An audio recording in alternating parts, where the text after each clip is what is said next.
So these are the top 5 guilty pleasures that we see in retirement over the last 20 years of working with retirees. And I think they're really good. But before we dive into the guilty pleasures, Randy, what I'd like to do is basically break down the average retiree with $500,000 to $1 million, right? How much do they actually spend of that life savings over the course of their retirement? And according to AARP, they only over 20 years, they only spend about 12% net gain. 1/10 of their money. Isn't that a fun statistic to think about?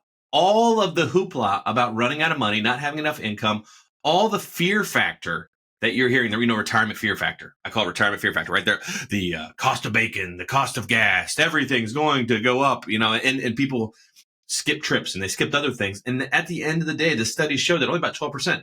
And when you look at the actual dollars for a $500,000 retiree, they spend between 55 and 64, only about $65,000. And then, when you think about your Social Security and all that stuff, like you're probably getting close to that before that. And then 65 to 74, it goes down to 55,000. Above 75, it goes to 45,000. And now here's the point. That's at 500,000. I looked at the other numbers, $1 million, 1.5 million, 2 million.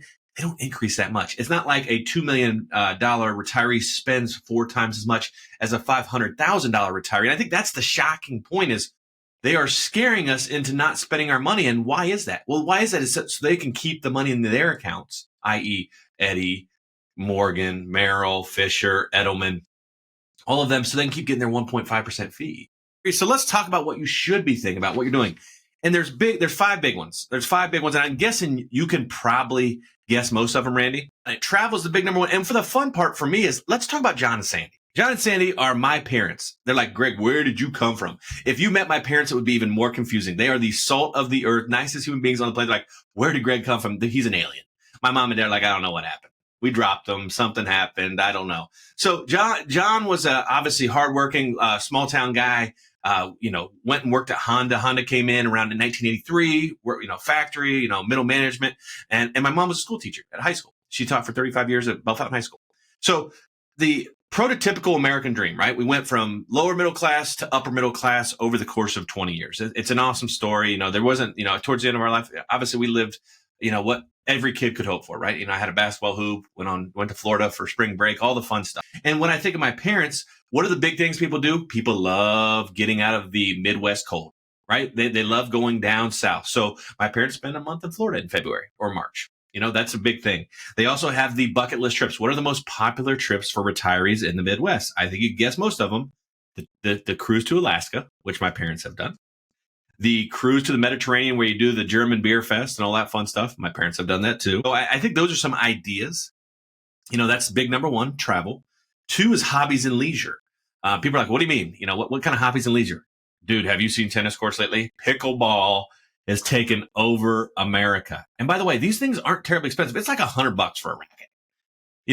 And they play every morning. They have clubs. They kick all the kids out. They don't want any kids on their courts. I mean, it's hilarious. It is serious. It's real life. It's very competitive. And then you see some electric bikes. By the way, John and Sandy have electric bikes and play pickleball every. So 2 is hobbies and leisure.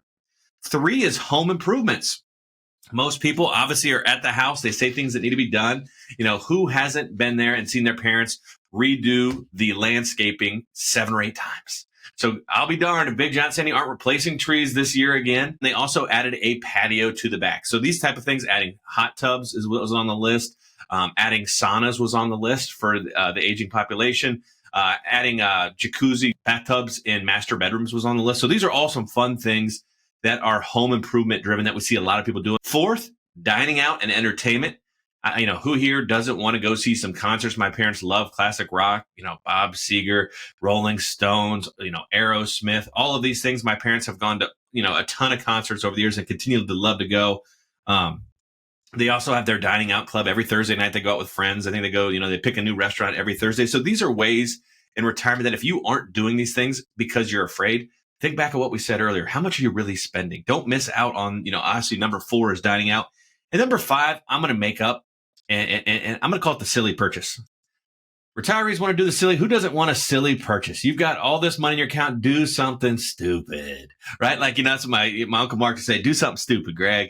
We used to say it when we were gambling. And I think this is the silly purchase, the dream purchase, the kind of check the box purchase that you get it and you're just like, this is something I always wanted.